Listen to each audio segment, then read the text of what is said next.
$12.47. This isn't your secret savings. It is your entire balance, your whole world. You check the number at 11:43 p.m., the blue light of the screen reflecting the exhaustion in your eyes.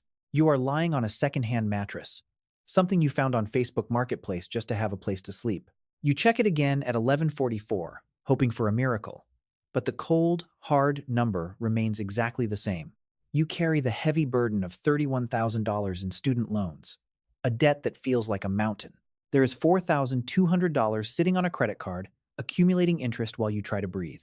Your next direct deposit hits this Friday, but in reality, every single cent of it is already spent. You are only 23 years old, standing at the very beginning of a long and uncertain financial road. You tell yourself you are not behind, repeating it like a mantra, trying to ignore the sinking feeling inside. But every single trip to the grocery store becomes a stressful calculation, a battle between necessity and cost. You slowly put the olive oil back on the shelf and reach for the cheaper store brand instead. You split a streaming password with someone you don't even like anymore, just to save a few dollars. You don't cancel it because letting go of that small luxury feels like you are losing even more ground. This is exactly what zero feels like. It's not a sudden explosion. It's a slow, quiet, and suffocating weight. It isn't dramatic or cinematic. It is just the low, constant hum of arithmetic running underneath every single day. At this level, you don't talk about money with anyone.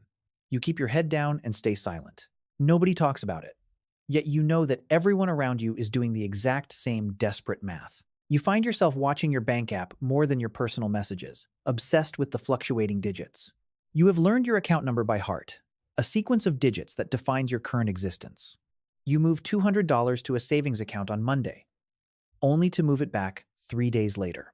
This is the stage where money is not a tool for growth. Money is the very air you breathe. At this level, either you have enough to survive or you are already suffocating in the vacuum of poverty. The terrifying part is that you can't always tell which one it is until the bills come due.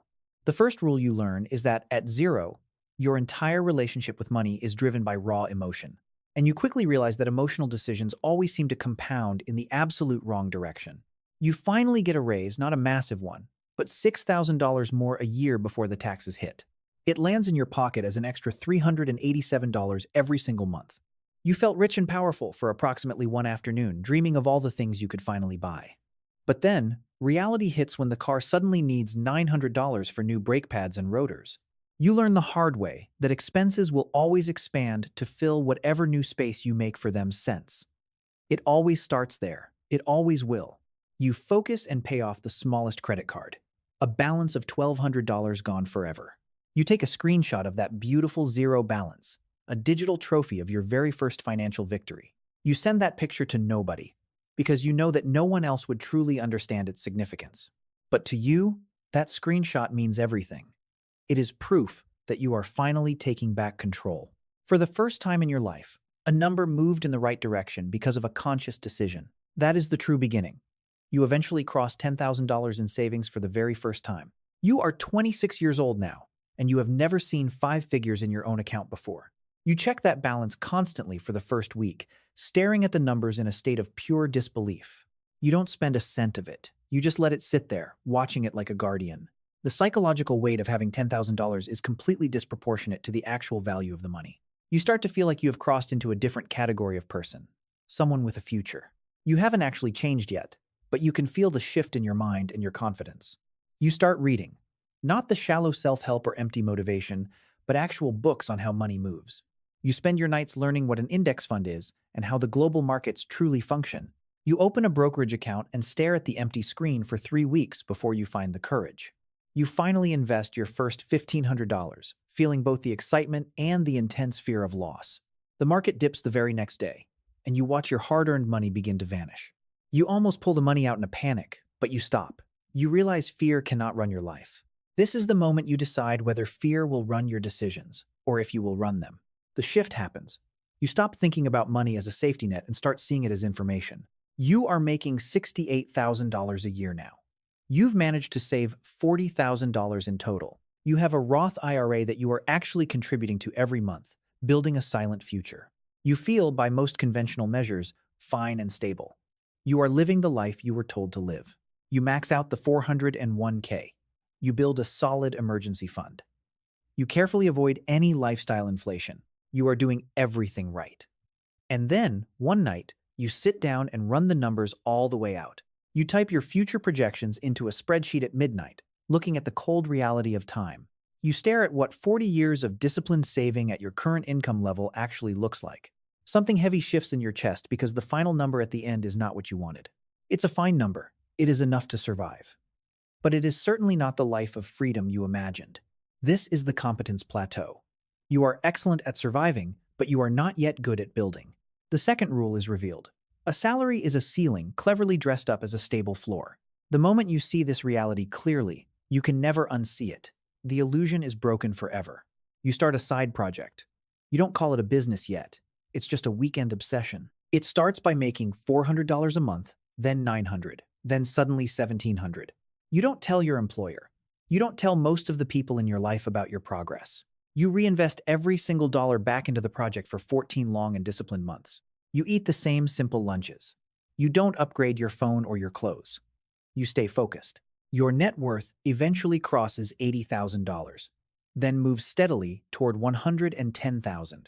You start to feel the growing gap between where you are and where a salary alone would have taken you. That gap is exactly where the leverage lives. It is the space where your money starts to work. Your investments return $3,800 in a single year without you lifting a finger. You have months now where your side income is actually higher than your primary paycheck from work. You finally understand what an asset is not as a theory in a book, but as a physical reality. An asset is something you built or bought that earns money for you while you are fast asleep. Your relationship with time begins to change fundamentally. You start measuring your hours in a new way. Every hour spent on something that doesn't compound feels like an hour the machine isn't running. You cross $150,000 in net worth. You are 32 years old and rising. You have a rental property with $44,000 in equity and a brokerage account at $61,000. Your side business is now generating $6,200 in revenue every single month. Despite the numbers, you still drive the same car. You keep your success a private secret. You've noticed that talking about money at this level makes people act strange, envious, or dismissive. You realize that neither of those reactions is useful to you, so you choose to remain quiet. You start saying no to things that used to be automatic yeses in your social life. You skip the destination wedding you can't afford without liquidating your precious working assets. You decline the group holiday where costs are split equally, knowing you'd be subsidizing everyone else. You turn down a business opportunity pitched by a friend who simply doesn't understand the reality of cash flow. No, no, no.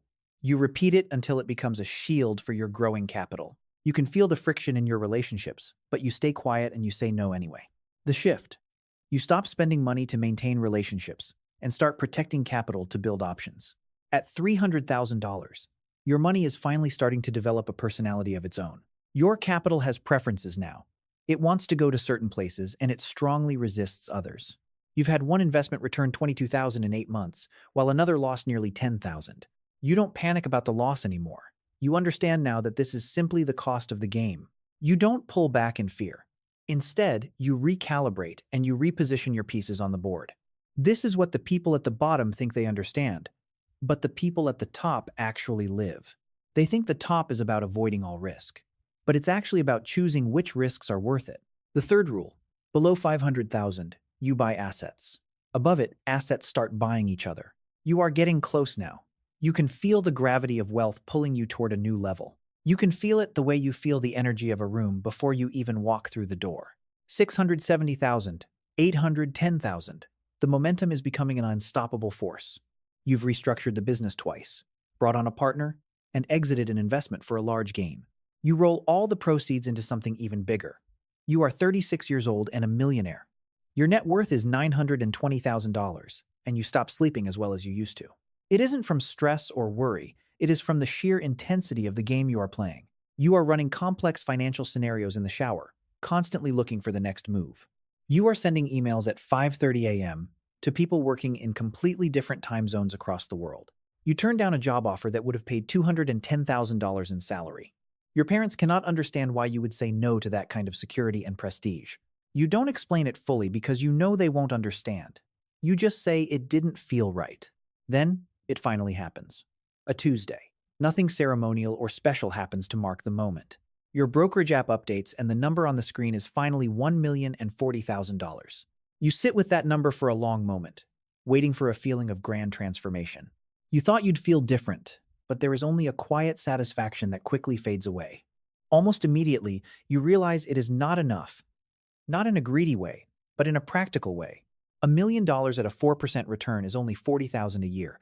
That isn't true freedom. $1 million is not the destination. It is simply the proof of concept for your machine. The identity crisis isn't that you're unhappy. It's that happiness was never the primary point of this. You are only just now admitting that to yourself as you look at the city below you. No more startup meetups or networking happy joes where people brag about things they haven't built yet. You don't have contempt for those people. You just simply do not need that validation anymore. You are building something now that exists in a completely different conversation than the rest of the world. That conversation happens in much smaller rooms, with far fewer people and absolutely no name badges. At 2.3 million, money stops being a source of anxiety or a measure of survival. For the first time in your adult life, money is simply a resource, like time or attention. You don't think about your checking balance anymore. You think only about the strategic allocation of capital. Where is the capital positioned? What is its return profile? What are the risks you aren't seeing? You hire a wealth manager, then fire him when you realize you know more than he does. You find someone better, someone who charges more, talks less, and manages the world's most elite clients. Your business now does 4.1 million in revenue, a machine that runs with precision. You own rental properties with hundreds of thousands in equity. Your portfolio is a fortress of wealth. You are not rich in the way people mean at dinner parties. You are wealthy in time. You take a 3-week trip and do not check your email for 5 full days of it. This is the one thing people cannot buy at lower levels. Not the trip, but the silence. The 4th rule. Wealth is not what you accumulate, it's what you no longer have to do. At 5 million, the game changes texture again. It is no longer about building, it's about positioning. You are moving capital now, not working for it. The distinction sounds small, but it is enormous. You are in deals that return nearly $1 million in 18 months without your physical labor. You study people at the $50 million level, watching how they think and how they wait. The pace is different at the top. The patience is longer. They are not trying to win. They are simply trying to stay in the game longer than everyone else sitting at the table. You stop talking about money with people who don't have it, out of a need for accuracy. People project their own fears onto numbers. At this level, 500,000 is just a position size. Saying that in the wrong room makes you a villain, so you learn to keep your mouth shut. At 14 million, you walk into rooms you used to only read about in the news. These aren't celebrity rooms. They are rooms where the actual decisions of the world are made. You are at the table because your capital and your pattern recognition are genuinely useful to others. That is a completely different experience of being powerful one based on utility, not just display. The 5th rule. At 10 million, your reputation becomes a financial instrument that earns on its own. You make decisions that would have seemed morally complicated years ago, but now they are just moves. You review the cap table, and you hold your position, watching the company's margin profile improve. The gap between your decisions and their consequences continues to widen as the numbers grow larger. The widening happens quietly, and you no longer resist the distance between you and the ground. Your net worth crosses 30 million. You are 54 years old, and your legacy is set. You have structures in place that will outlive you, trusts and foundations that function as your reach. You've stopped pretending about most things. Pretending costs energy, and energy is the only currency that matters. At 80 million, you realize money has stopped being a measure of anything meaningful about who you are. The 6th rule. Above 50 million, money stops measuring your worth and starts measuring your reach. The balance is $12.47. It always starts there. It always will.